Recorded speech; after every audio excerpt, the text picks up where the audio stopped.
Claro, 12:12 del mediodía del día jueves, lluvioso en la ciudad de Buenos Aires. Hemos venido todos corriendo, ¿no? Es un día como los tantos días bastante alterados que vivimos en la ciudad de la furia, ¿no es cierto, Mario? Sí, está Ganora. complicado el tránsito por todos lados, y más acá en Avenida Callao, porque tenemos una gran manifestación de camioneros en frente al Ministerio de Trabajo.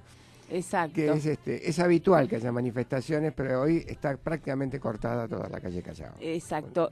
Doctora Virginia Franganillo. Y algo más, ustedes, quiero recordar a los oyentes, hoy es la última audiencia en diputados en relación a la consulta que se hace para la ley que va a legalizar el aborto en la Argentina. Tenemos todas las esperanzas puestas en eso y las certezas.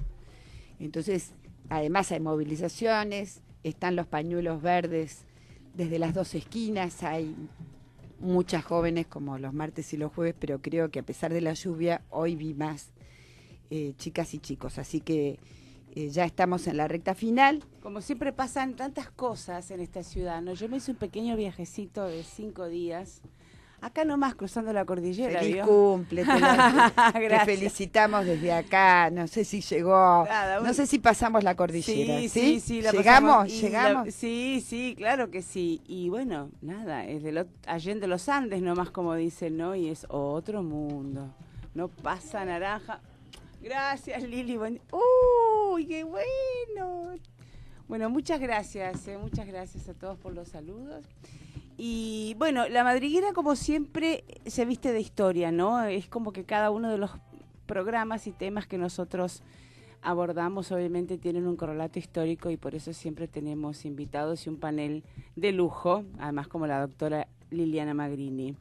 Si yo le digo a usted, doctor Mario Ganora, mayo del 68, mayo francés del 68, hay mucha literatura al respecto, yo me leí muchas cosas, y a ver, ¿qué le dice a usted? ¿Qué revolución fue esa verdaderamente? Si lo fue, y hemos titulado en las redes la relación entre el mayo del 68 y el feminismo, en tanto una oleada de movimiento que produce cambios en las estructuras. No es una revolución convencional, pero sí moviliza estructuras. Es un movimiento, porque no llegó a ser una revolución, no, claro, porque no derroca un gobierno, ni instaura un régimen, es un movimiento de protesta muy grande, que tuvo, sin embargo, una fuerte importancia en el campo de lo simbólico y básicamente de lo filosófico.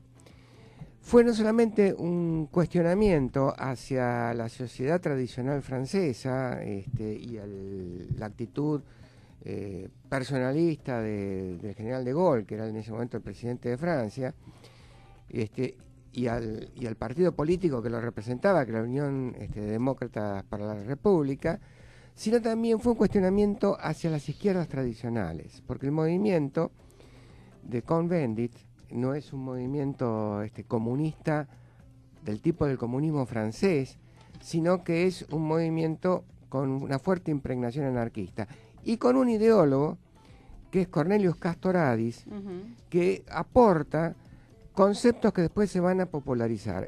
Cornelius Castoriadis es el que crea el eslogan "La imaginación al poder". Él pertenece... Prohibir. No, eso es de Aníbal Ponce. Eran los eslóganes de la época, que han durado hasta el día de hoy. Es argentino, se ha prohibido prohibir. Estamos hablando con un memorioso. Sí. Entonces, no le gana a nadie. Entonces, ¿cuál es lo importante de Castoriadis? Castoriadis, que había pertenecido al Partido Comunista griego y que había abandonado el comunismo griego porque consideraba que era dogmático y riguroso e incluso medio terrorista, se pasa al trotskismo, y después en el trotskismo francés hay una ruptura y genera una revista muy importante que se llama Socialismo Barbarie. Nos hace acordar al lema de un libro argentino muy antiguo, Civilización o Barbarie. Bueno, lo plantea esa polaridad entre la barbarie o la elección por el socialismo, la barbarie del capitalismo, el socialismo, que sería la civilización, y desprende el socialismo de conceptos arraigados del marxismo, en el cual el ser determina la conciencia y plantea que existe una dimensión que no está determinada directamente por lo material, que es el imaginario. Entonces escribe una obra sobre lo imaginario en la política y escribe también un análisis de la burocracia. Estos aspectos yo creo que lo tienen que tener ustedes en cuenta respecto de lo que va a influir en la Argentina. Ese general endurecido, fosilizado, tradicional, que no era de Gaulle, sino que era Onganía, daba más el perfil para esto. Una sociedad que estaba anquilosada en conceptos dogmáticos, rígidos. Claro, ese fue el cambio. El cambio. Y también el argumento de las izquierdas de aquella época, que el cuestionamiento de la burocratización del Estado y la burocratización de los sindicatos y la burocratización de la política. Son todos estos elementos que yo creo que de Castoriadis vienen sobre nosotros. Yo puedo agregar algo, pero cómo no, para abrir el programa, sí, digamos, claro, que es un poco la idea, ¿no? Claro. Ahí nosotros hablamos qué relación tuvo el mayo del 68 con el feminismo y hemos invitado, digamos, para hablar del mayo del 68 a una joven escritora que quiero, cuando esté al aire, ya estaba en una reunión académica, un poquito, va a estar ¿sí? al aire, pero medio como ya la quiero introducir yo, me gusta me gusta desde donde habla, el libro es muy bueno y escribe en forma exquisita, digamos, debo decirlo, no lo terminé de leer, pero leí bastante. Y hemos invitado a Mabel Bellucci para hablar sobre el feminismo, porque hay este mes en varios medios se ha hablado mucho y yo creo que ella tiene una visión producto de investigaciones que ha hecho sobre la historia del feminismo. Es Mabel Bellucci, la recordarán acá los oyentes, su último libro es sobre aborto, relación aborto, feminismo, historia de una desobediencia. No solamente estudió lo que pasaba, la influencia que tuvo el feminismo de la segunda ola, sino que fundamentalmente en ese hito que fue el mayo del 68 el feminismo no estuvo. Entonces va a ser interesante. Eso solo aclarar. No, el feminismo no estuvo, sin embargo yo estuve, bueno, como todo, ¿no? Será cuestión de materia opinable. Hay algunos que dicen, Lucía. hay algunos que dicen que sí estuvo y que fue el arranque. Tengo perlas, de tengo esa segunda perlas. ola. Bueno, estamos a full. Tengo testimonios de amigas que estuvieron ese día ahí y eran feministas que lo cuentan. Sí. Lo puede uno googlear. Por Sí. ejemplo, Marina Subirá. Bueno, yo quiero meter una pequeña postilla. Sí, señor. Castoriadis también pasa a formar parte del grupo de Lacan, del seminario. Y ustedes recordarán que una madre de Plaza de Mayo, que tenía 7 desaparecidos en su familia, Laura, ¿no? Laura Bonaparte de Brunstein, es la que introduce las ideas de Lacan acá en la Argentina y las populariza como ideas reformadoras o revolucionarias en materia de psicoanálisis. Todo esto son apostillas que vienen de un lado y del otro, del Océano Atlántico. Lucía, Bueno, muy ¿estás bien. ahí? Sí, acá estoy, hola. Ahí está Lucía, hola Lucía, acá está el equipo de La Madriguera. La recibimos con un aplauso como Por a favor. todos nuestros invitados. Gracias. Qué emoción. Pero escúchame, con el libro acá en la mano, salido del horno, y debo decir que pasé anoche por 2 librerías y estaba agotado, cosa que me dio mucha emoción. Me lo compré a las 8 de la mañana y acá lo estoy leyendo. Sí, yo estuve en la presentación de la Feria del Libro, donde estuviste compartiendo con Esther Díaz, que es una amiga también del programa, con Darío. Yo te escuché ahí, así que dijimos, es la persona para hablar del tema. Muchas gracias. Yo sabés que me pareció muy lindo presentarte como una socióloga, periodista, y una joven escritora que ya dije escribe deliciosamente, pero me gusta en tu introducción cuando vos decís desde dónde escribís, porque me parece que eso atraviesa con mucha prolijidad, diríamos, toda tu interpretación. Y me gusta por varias cosas, pero voy a leer esto, te leo. Sí. Entonces dice, imposible acceder a la verdad del hecho más allá del mito. Mayo se inventa en cada nueva escritura. Nuestra construcción parte de una experiencia particular. Es un relato desarraigado, a su modo, escrito al sur del Sudamérica, por una generación que no vivió los 60 ni los 70 y que el único internacionalismo que conoce es el del mercado. Así que bueno, acá se abre se abre y contanos todo, queremos saber todo. Bueno, ahí tuve que explicitar desde dónde hablaba, porque evidentemente había dos dificultades para abordar Mayo del 68. La primera es que soy argentina, y bueno, es hablar de un proceso de otro país, y entonces había una pregunta de qué se puede decir desde acá, que es lo que me llevó de alguna manera a preguntarme por el lugar de Mayo del 68, el lugar mitológico que también tiene Mayo del 68 dentro de ese año de revueltas globales en todo el mundo. Esa era una pregunta, pero la otra pregunta, y también tiene que ver con esa maraña de interpretaciones, ese tejido infinito de interpretaciones que se hicieron sobre Mayo del 68, que lo caracterizan de modo muy distinto.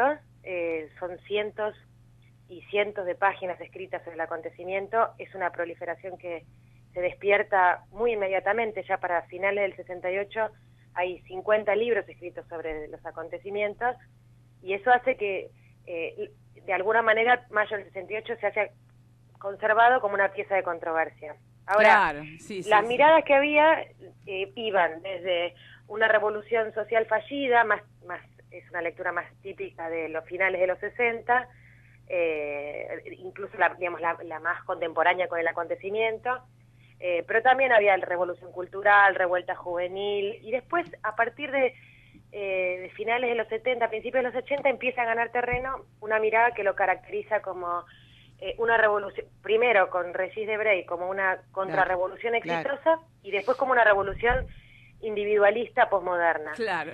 Entonces, cuando yo decidí escribir, bueno, esas son las miradas que más escritos hay, ¿no? Con esa perspectiva. Y a mí esa perspectiva me incomodaba muchísimo. Digamos, no quería elaborar una narración romántica, ni desde una especie de búsqueda ahí, como de una forma de modernizar un recuerdo, ni dogmas de fe, ni nada, pero tampoco me interesaba abordar el acontecimiento con cinismo, y mucho menos pensándolo solo como una anticipación de nuestro presente, es decir, un Mayo que cuaje con nuestro presente. Yo quería un Mayo que de alguna manera nos incomode, porque esa crítica radical de Mayo del 68 no tiene nada que ver con este presente sombrío con el que vivimos. Entonces me parece que esa era, digamos, la necesidad de explicitar muy desde el comienzo cuál era el lugar de enunciación. Claro, pero ese Mayo francés, de todas formas, como movimiento rompió mucho las estructuras. Totalmente, sí. Ese sería, digamos, me parece a mí, ¿no? Lo que más nos ha dejado, más allá de todas las lecturas. Sí, un poquito rompió las estructuras, pero no nos dio otras. Claro. Ah, muy bien, Lili Magrini. Sí, bueno, esa es como la crítica más feroz que se le puede hacer, que también es un poco la que se le hizo desde la izquierda, fue pensar como, bueno, más que el sueño de la revolución, fue el fin de las utopías revolucionarias, ¿no? La deconstrucción de los sujetos, para pensar cómo, digamos, pensar la singularidad o el yo dentro de nosotros, dentro de lo colectivo, pero con la dificultad de no conformar nuevos colectivos. O sea, esa tensión entre la singularidad, digamos, después de Mayo del 68 nadie puede dejar de pensar que la revolución puede ser encarada solamente por un hombre blanco, urbano, obrero, ¿no? De fábrica, que era un poco la visión monolítica que se tenía del sujeto revolucionario. Mayo del 68 es uno de los acontecimientos que más presenta la diversidad y el encuentro entre distintos. Claro. Pero al mismo tiempo, bueno, eso es para mí lo más interesante de Mayo. Por ejemplo, que hoy nosotros tenemos siempre el peligro de los particularismos, de encerrarnos en nuestras reivindicaciones de grupos, de comunidades, ¿no? Y la dificultad para construir con otros. Mayo del 78 fue un encuentro entre distintos. Claro. Un encuentro efímero, y fue un encuentro que no, de alguna manera no prosperó porque, bueno, ahí parte también otra posición personal, ¿no? Pero digamos, sin conducción, sin partido, sin estrategia común, sin programas, muy difícilmente actores tan distintos pueden comulgar en un proyecto común. Y Mayo del 68, de alguna manera se reivindicaba esa falta de programa, este espontaneísmo, y fue lo que un poco terminó, digamos, es entonces un encuentro y es un desencuentro. Esa es la forma de narrar a Mayo del 68 que a mí me pareció más fiel. Pero le dio visibilidad, digamos, a muchas minorías, ¿no? Que hasta ese momento no la tenían. Totalmente, sí. Bueno, de hecho, cuando nos cruzamos en la calle, y es una pregunta que uno tiene, me imagino que después lo van a tratar con Mabel, que sabe mucho más del tema, y su mirada seguramente va a ser mucho más iluminadora. A mí me costó ver, por ejemplo, el lugar de la mujer en el acontecimiento. Claro. Lo que es seguro es que después de Mayo del 68, el feminismo cobra una fuerza distinta, lo mismo que los movimientos de diversidad sexual, pero también los trabajadores migrantes. ¿No? Hay como toda una pluralidad de voces que aparecen ahí en Mayo del 68. Bueno, el propio Cohn-Bendit no deja de ser al que le bautizaron Daniel Rojo, un judío alemán, que era realmente el otro en Francia. Y es una figura que incomodó muchísimo. Todos somos judíos nazis. Todos somos judíos alemanes, ¿no? Fue una de las consignas, que es una de las que se conoce menos, prosperó menos que otras, pero es una de las más rupturistas. Bueno, pero también creo que... El doctor Ganora, que es un erudito, Lucía, que lo tenemos acá en nuestro equipo. Ay, qué bueno. Lo primero que plantea en Mayo del 68 es el conflicto generacional, que lo pone sobre el tapete, que hasta ese momento la juventud funcionaba como una especie de fuerza de recambio de los antepasados. Y eso, Mario, fue la revolución, Lucía, fue la revolución que más caminó. Esa sí fue una revolución, juvenil, esa no se cuestiona. No aceptar lo que estaba dado por la tradición. Total. O sea, la aparición de la juventud como fuerza, la maravillosa juventud de la que se habla en la década del 70 en la República Argentina, es heredera de ese levantamiento, porque también no es solamente peronismo, antiperonismo, sino también jóvenes contra la generación anterior, que fue característico de ese periodo de choque, tiene su relevancia en el Mayo francés. Sí. Y además es una rebelión estética. Sí. Porque eso también tenemos que considerarlo. O sea, las formas de manifestación estéticas como la música, la pintura, son profundamente... Sí, toda la experiencia del atelier popular, los afiches... O sea, se sigue el lineamiento de las vanguardias. Esto yo creo que es lo rescatable. La vestimenta, el pelo largo, o sea, montones de cuestiones que tenían que ver con la estética, ¿no? Pero pero por ahí venían los gringos bastante más revoltosos. Los gringos tenían mucho más, estaban mucho más adelantados. Estaban al palo, ¿viste? Sí. Hay quien dice, como Nietzsche, que fue un acto demasiado grande para quienes lo llevaron a cabo. Claro. Yo lo que quiero decir no es por en desmedro de esa mirada que efectivamente es verdad que por primera vez había juventud y no jóvenes hubo siempre, pero la primera vez que se ponía de manifiesto la juventud como sujeto político, con sus propios deseos distintos de la generación de sus padres, y en ese sentido una ruptura de las tradiciones y aparte la aparición de un nuevo sujeto que va a llegar para quedarse, ¿no? Después de eso, los 60, los 70, la juventud es protagonista, de muchos de los sucesos más importantes no solo en Francia.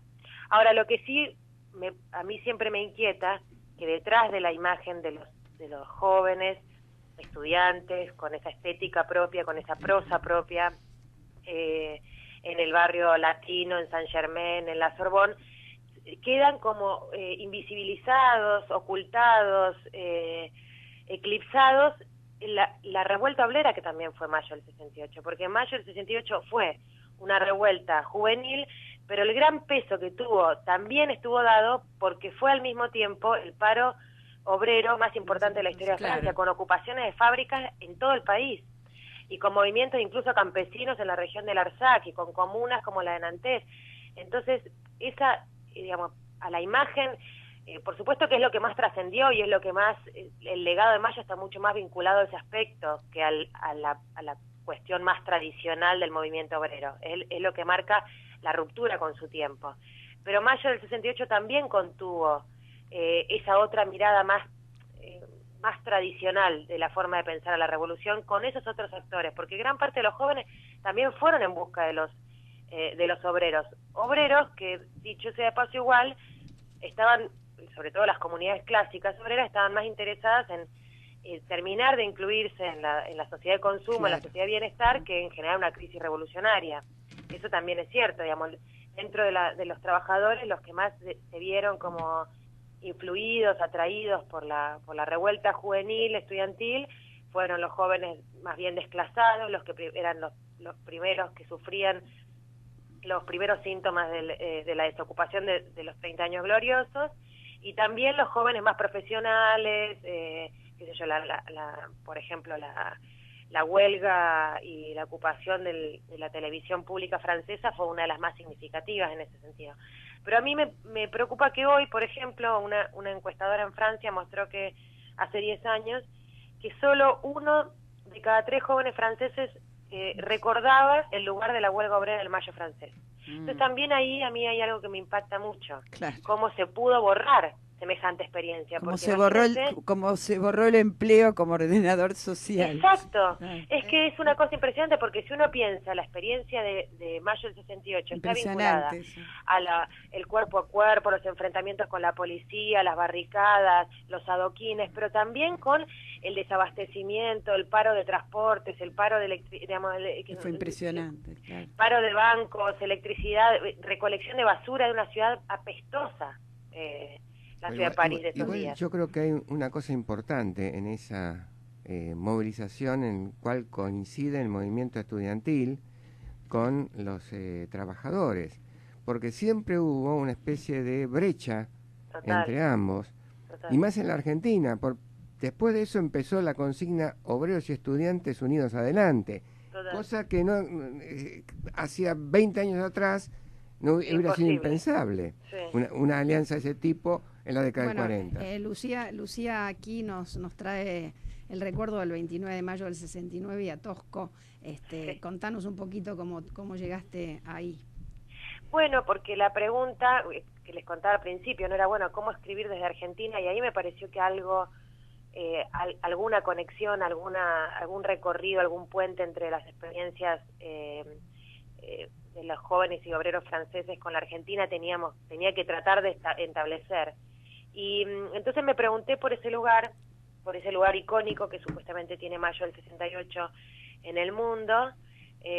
No es casual que para hablar del año 68, que es un año en el que confluyen, para que tengamos un registro así rápido, la primavera de Praga, la masacre de Tlatelolco, claro, hay movimientos estudiantiles en Estados Unidos, Alemania, Turquía, Japón, claro, Uruguay, Brasil, en América Latina también un montón de experiencias, además de que está muy cerca la muerte del Che Guevara, el asesinato del Che Guevara, y que luego es un año también donde confluyen la muerte de Martin Luther King, Bobby Kennedy, claro, es la ofensiva del Tet en Vietnam, o sea, es un año plagado de acontecimientos, como le dice el escritor Carlos Fuentes, es un año constelación. Entonces, el lugar de Mayo es como si Mayo de alguna manera fuera representativo, emblemático, incluso a veces como si hubiera sido un modelo de las otras experiencias 68istas. Y ahí, escarbando un poquito, uno puede ver que en realidad, digamos, por supuesto, una revuelta de esas magnitudes en el centro de Europa, en pleno estado de bienestar, hacía pensar que efectivamente se estaba frente a una revolución humana universal, pero al mismo tiempo todos los movimientos tenían como principal referencia de sus experiencias políticas el marco nacional, el encuadre nacional, y eso estaba dado también por si eran experiencias en países comunistas, en países del tercer mundo, digamos, había algo ahí que los 68istas necesitaban también marcar sus propias diferencias. Y en el caso de la Argentina, me interesó ver esa figura que se piensa muchas veces que nosotros tuvimos nuestro Mayo, se le dice, ¿no? Al cordobazo. Claro. Y después de mirando un poquito más finamente, uno se da cuenta que en Argentina era mucho más, fue mucho más relevante la Revolución Cubana, el foquismo, las experiencias tercermundistas, la idea de las juventudes políticas de ese entonces de inscribir a la Argentina dentro de esa geografía de la rebelión tercermundista, antes que la experiencia francesa, que se leyó con buenos ojos y que generó atracción y que generó un montón de preguntas, interrogantes, y al mismo tiempo un montón de desconfianza en otros sectores, ¿no? Que eso es un poco lo que de alguna manera me interesaba desmitificar, esa idea de que nosotros tuvimos nuestro Mayo, como si hubiéramos emulado a París o como si hubiéramos tomado como modelo de inspiración política a París. Claro, es increíble cómo sigue interesando el tema, ¿no? Y eclipsando, sacas un libro, se está agotando, ¿no? Es esto del ícono, me parece, ¿no? Es la cosa icónica de la lucha contra la autoridad que sigue generando un atractivo, ¿no? Absolutamente, sí. Claro. Todavía siento un poquito de macartismo en la sociedad como para poder hablar libremente de lo que vivimos todos nosotros. Nosotros en esta mesa sí somos de aquella época, y cuando vos mencionás a Tosco en tu libro, realmente a mí me conmueve porque lo escuché, porque estuve ahí, y entonces me resulta muy conmovedor que vos, que no lo viviste, lo hayas traído a tu libro y hayas podido hacer un análisis objetivo del tema, ¿no? Ah, bueno, muchas gracias. No, gracias a vos por mencionarlo. Lucía, muchas gracias y bueno, que Beso, sigan los éxitos y mucha suerte por el libro. Que vendas muchos libros. No, por favor, un placer. Ojalá la noticia esta de que se agotó me la traes vos. Ah, me vamos, el día. Virginia. Ah, mirá.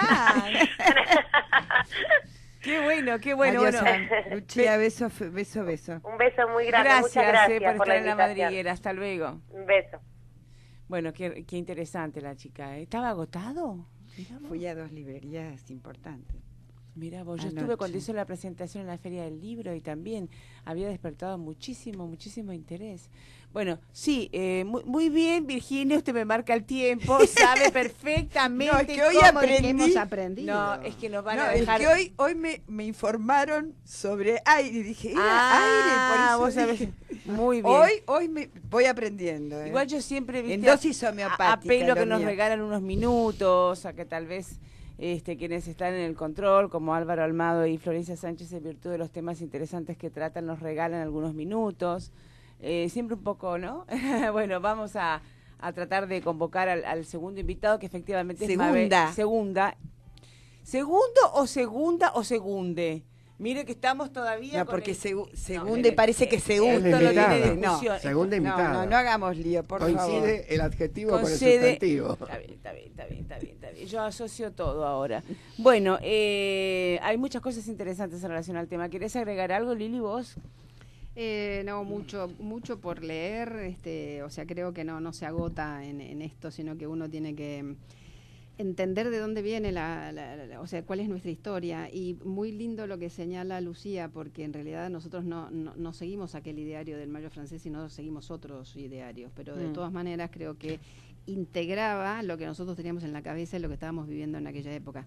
No éramos unos loquitos, o sea... Éramos parte de un clima de época, como se dice ahora. Éramos parte de un devenir histórico que en ese momento, como lo estábamos viviendo, no nos dábamos cuenta de lo que estaba, de lo que iba a significar.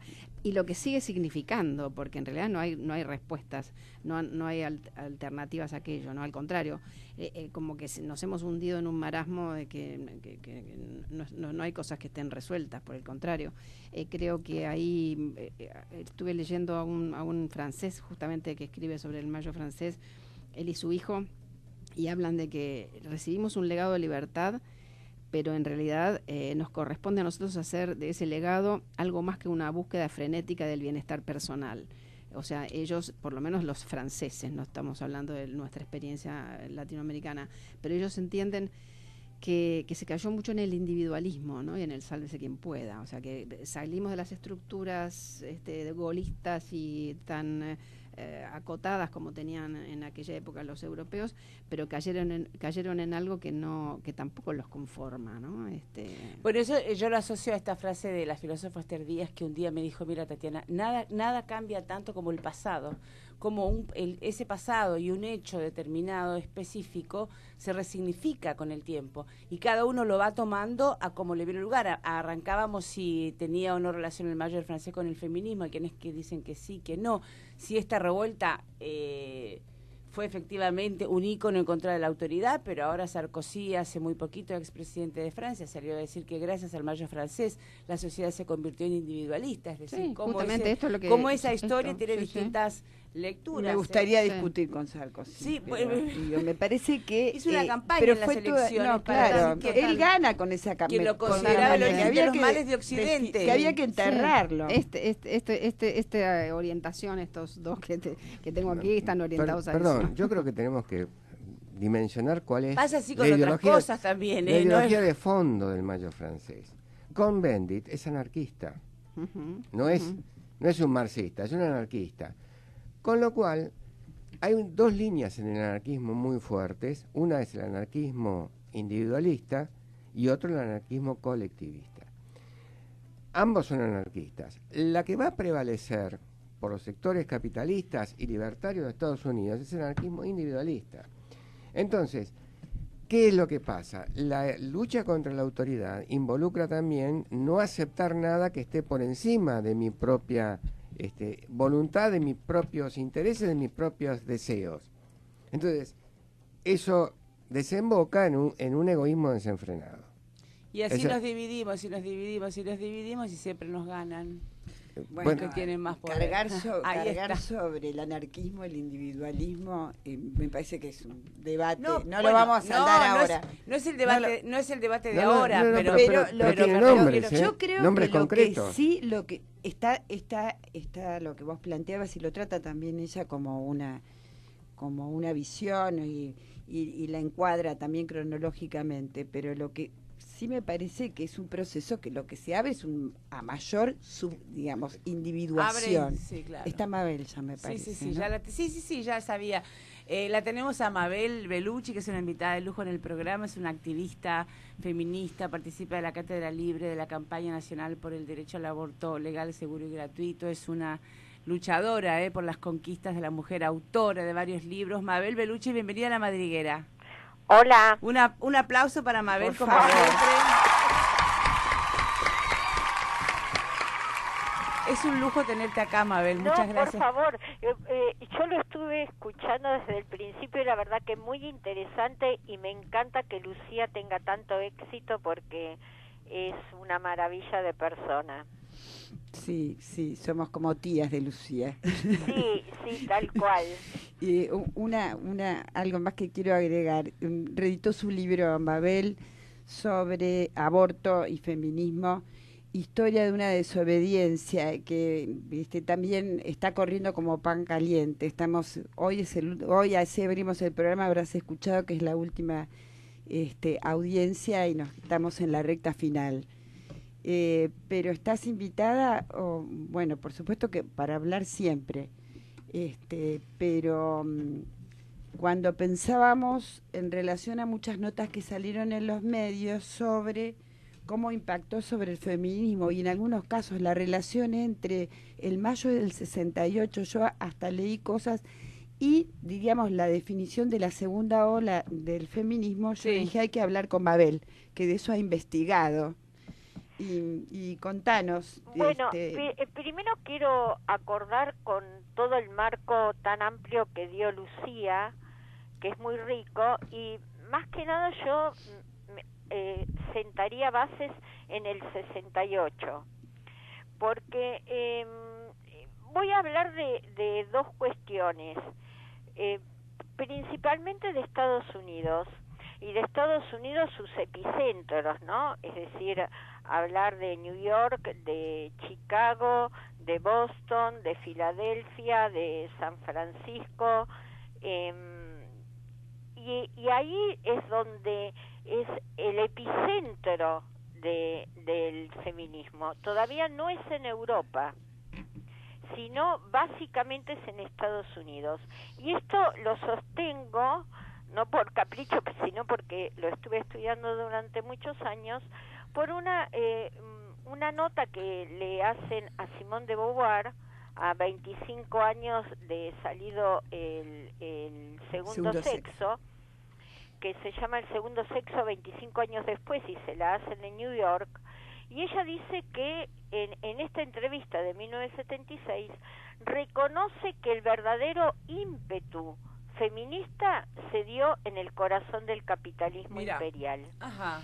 Entonces, eso es una. Y otra, nuestro querido escritor Siveci, él plantea que los grandes fechas emblemáticas internacionalistas todas provienen de Estados Unidos. El 1 de mayo, el 8 de marzo, ¿no? El 28 de junio, que es el grito de Stonewall, después el movimiento antiglobalización que se dio en Seattle. Por lo tanto, lo que viene a mostrar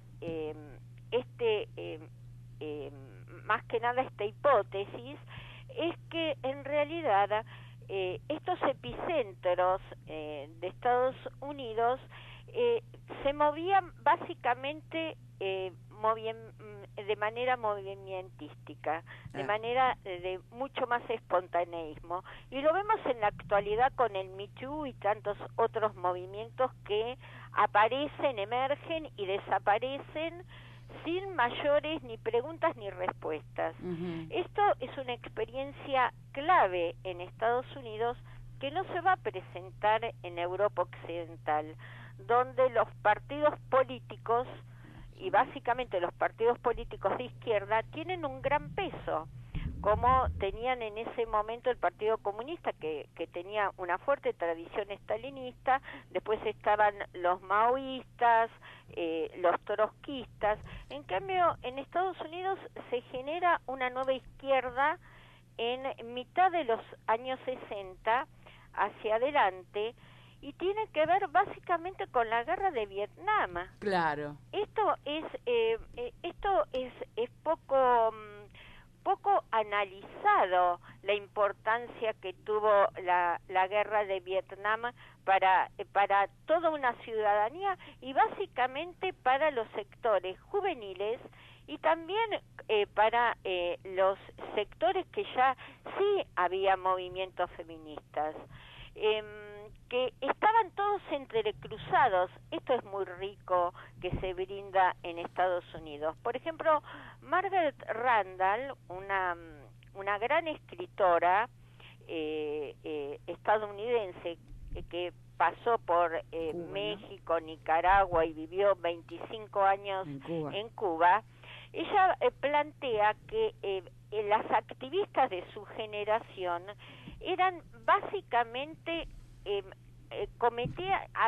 activaban de manera sumamente radical, no solamente contra el machismo, sino también contra las instituciones y básicamente contra el Estado.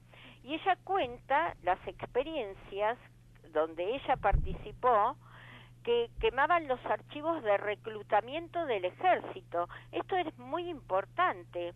Destruían las credenciales electorales para impugnar al sistema político, repudiaban el sufragio bajo la consigna "devuélvanme el voto" y sostenían huelgas de hambre en prisión. Eran básicamente grandes gestos de desobediencia civil.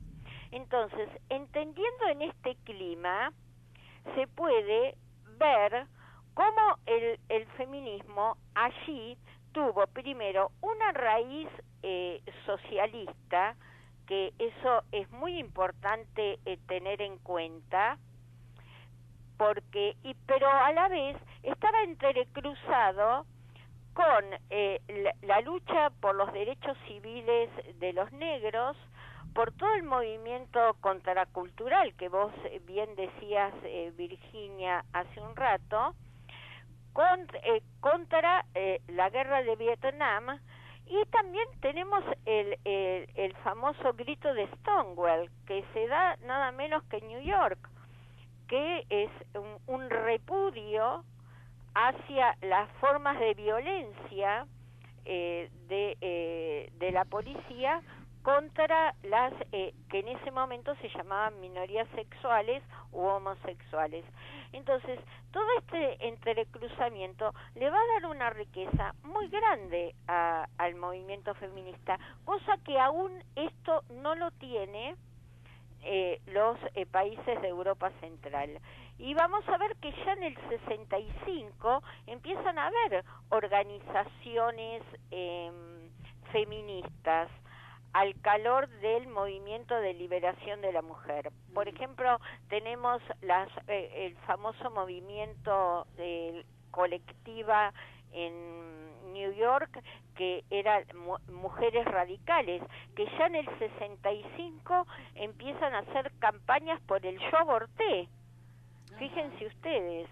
O como la Unión de Liberación de Mujeres de Chicago, que fue un movimiento que consideraba que tenía que, para obtener la emancipación de las mujeres, había que poner también en discusión el racismo, el capitalismo, y también junto con la liberación de las mujeres tenían que ir la liberación de la mano de los homosexuales. Y para todos estos grupos que se asumían como feministas socialistas, el emblema estaba en las formas de resistencia de las mujeres vietnamitas. Ajá. Y muchas de ellas viajaron a Vietnam, pero muchísimas. Yo, por ejemplo, estuve siguiendo toda la movida que se dio muy interesante en la Sala Lugones, ¿no? Una retrospectiva del cine que duró casi un mes, y veías la diferencia que había de documentales de Europa, básicamente de Francia, y los documentales de Estados Unidos, de Nueva York y Chicago principalmente, y vos veías que ahí había mucha mezcla, pero muchísima mezcla. Primero había mujeres, había negros, puertorriqueños, chicanos, era una diversidad que eso no lo vas a encontrar en los documentales del Mayo francés, que básicamente eran varones, y varones de clase medias y varones blancos. Había muy pocos migrantes. ¿Cómo canalizó esa lucha desde ese momento hasta cómo se canalizó eso? Porque no es que uno vea que la sociedad estadounidense ahora sea menos militarista por aquella lucha iniciada en el post-Vietnam. En realidad, el pueblo norteamericano no se preocupa mucho porque manden a sus hijos a la guerra. Pero yo no estoy hablando del pueblo norteamericano. Está hablando de las feministas. Y las feministas no han logrado que no manden a sus hijos y se los traigan en bolsas negras. No, pero a ver, tengamos en cuenta el contexto histórico. Estamos justamente hablando cómo se de un desarrolló, momento donde está la guerra de Vietnam, sí, y acá es una fuerte desobediencia civil. Bueno, ¿cómo evolucionó luego? Porque si volvemos a tener guerras, Estados Unidos promueve cuanta guerra puede. Yo estoy hablando específicamente de ese momento y la importancia que tuvo ese contexto histórico de los años de los 67 hasta los 74, 75, en un movimiento feminista sumamente radicalizado. Ajá. A eso yo estoy haciendo referencia. Sí. Un comentario que te hago, creo que lo comenté también acá, googleando, encuentro ahora, es muy reciente, hace un mes, un reportaje a Marina Subirá. ¿Te acuerdas de Marina? Sí. Marina Subirá es una feminista socialista, fue directora del Instituto de la Mujer de España, y amiga de muchas argentinas. Ella estuvo el día de la revuelta, estaba estudiando. Entonces dice algo que me pareció muy significativo, digamos. Había cientos de miles de mujeres en todos los frentes. Pero no, y hay fotos, no, pero digo esto, que abona lo que decís, y hay fotos emblemáticas de mujeres, pero las mujeres en el mejor de los casos estuvimos para sostener los megáfonos a los varones, pero me pareció muy ilustrativo. Dice, no, feminismo ahí no había, dice. No, pero eso, no sé por qué, en qué momento se armó este rulo, ¿no? Es cierto, eso se armó un rulo. Después lo tendríamos que averiguar, pero esto pasó también en el Cordobazo.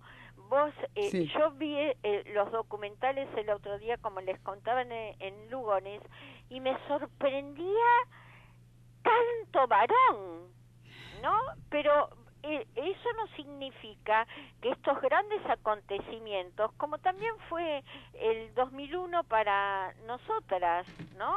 Cómo después eso vos lo capitalizás y esas revueltas que quizás no participaste pero no las protagonizaste, esta es la diferenciación. No es que quizás las mujeres no estaban, pero las mujeres no la protagonizaron. Como diría Marina, no tomamos la voz, ¿no? Claro, Eso bueno, fue pero evidente. porque eran contextos muy diferentes. Hubo que amasar bastante para que, pero eso no implica que no hayamos recuperado esas grandes revueltas icónicas. Yo creo que sí. El proceso de las mujeres a nivel de la Argentina y a nivel mundial tiene mucho de esa revuelta, ¿no es cierto? No, y también, perdón, Mabel, yo también buscando material, encontré una parte de una entrevista a Daniel Cohn-Bendit, donde le preguntaban si el 68 hizo posible el triunfo del feminismo contra el machismo generalizado, y este famoso, digamos, hombre, dice que sí, que las mujeres se enfrentaron al machismo de los hombres de izquierda, porque el eje fundamental que articuló esos acontecimientos fue la reivindicación de la autonomía de la vida de cada uno. Por ahí creo que puede ser el enganche del rulo que vos decís, ¿no? Claro, porque en un momento, en un documental que no recuerdo cuál, Cohn-Bendit, que era francés, no era alemán, era de padres alemanes que habían sido perseguidos por el nazismo y se refugian en Francia.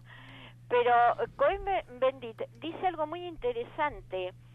Es mucho más radical lo que está aconteciendo en Estados Unidos, porque ahí hay mujeres y homosexuales, que una sociedad tan tradicional y burguesa como es la sociedad parisina. Sí.